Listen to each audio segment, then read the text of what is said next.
Olá, hoje nós vamos dar continuidade à nossa reflexão sobre o pensamento de Hobbes e sobre o absolutismo.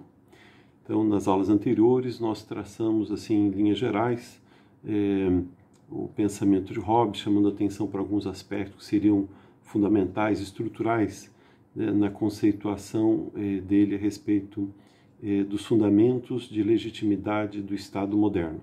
Então, a gente havia comentado, Hobbes, ele é uma das bases, um dos fundamentos da concepção de Estado moderno, e Estado moderno especialmente na sua perspectiva absolutista. Ainda que o absolutismo político moderno não se restrinja ao pensamento de Hobbes. Ele é um fundamento importante, mas o absolutismo ele tem uma série de dimensões que ultrapassam, que antecedem, e que ultrapassam o pensamento de Hobbes e que deitam, pode ser assim, heranças até hoje, que nos deixam heranças até hoje. E aí eu queria, nessa sequência de vídeos que eu vou fazer agora, chamar atenção para, fundamentalmente, alguns aspectos históricos, alguns aspectos conceituais e também o legado, a herança da perspectiva política absolutista. Então, do ponto de vista histórico, portanto, a gente sempre observar que a história, ela ao mesmo tempo encarna, produz e reproduz determinados conceitos. E esses conceitos, eles ficam restritos, digamos, a um recorte temporal, mas ao mesmo tempo eles transbordam, eles vão além. E pode ser assim, nós temos até hoje, entre nós, uma certa herança, ainda que bastante sutil, dissimulada, etc., do pensamento absolutista. Então eu queria chamar a atenção para esses três aspectos. Bom, do ponto de vista histórico, é importante a gente observar que o absolutismo ele vai surgir como uma forma específica de organização do poder político e da institucionalidade estatal e vai ter uma vigência muito, pode ser assim, precisa, situada ali do século XVI ao século XVII, chegando ali no comecinho do século XVIII, quando ele começa a perder vigência.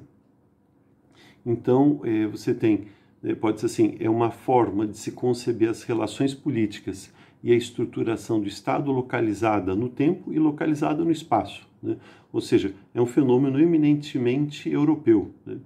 Então, ou seja, é uma forma específica que a organização do Estado e as formas de governo, foram assumindo nesse território específico que é a Europa Ocidental especialmente, e numa temporalidade específica, nesse recorte de tempo.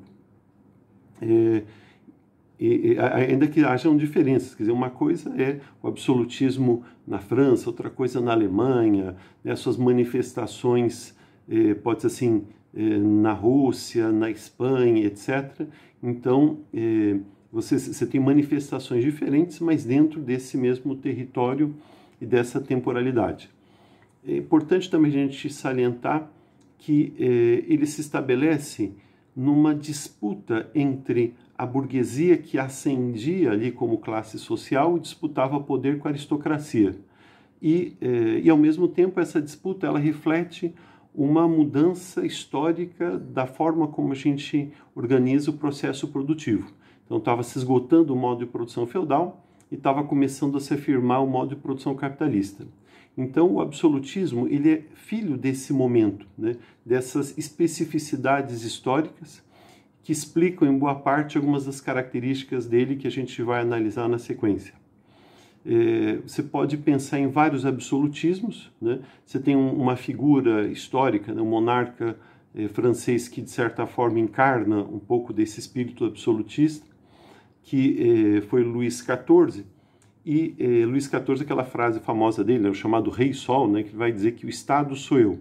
Então, de certa forma, o absolutismo ele carrega esta perspectiva, esta condensação, essa concentração do poder de legislar, do poder de governar, do exercício do poder num monarca, ainda que esse poder muitas vezes não se dê de forma isolada, mas a gente já continua já já. Eu vou interromper a gravação para não ficar pesado o vídeo. Até já!